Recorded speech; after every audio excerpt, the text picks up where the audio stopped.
सातारा येथील अनधिकृत मस्जिदाबाबत सोलापूरचे शहरमध्येचे आमदार देवेंद्र कोटे यांनी सभागृहात प्रश्न उपस्थित केला। यावेळी सभागृहात बोलताना आमदार देवेंद्र कोटे म्हणाले की सातारा नगर परिषदमधील करंजे येथे सर्वे नंबर 85 असून त्या ठिकाणी शासकीय मिळकत ही सर्वधर्मीय स्मशानभूमी आहे।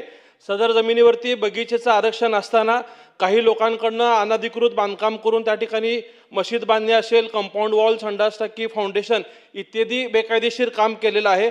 ह्याच्या विरोधात तिकडच्या ग्रामस्थांकडून ठराव देखील झालेले 2019 साली पाडण्याबाबत व संबंधित संस्थेला नोटीस दिली गेली होती आणि त्या नोटिसीच्या विरोधात संस्थेने न्यायालयात वक्फ बोर्डाकडे दाद मागितलेली असताना ती दावा फेटाळण्यात आलेला आहे।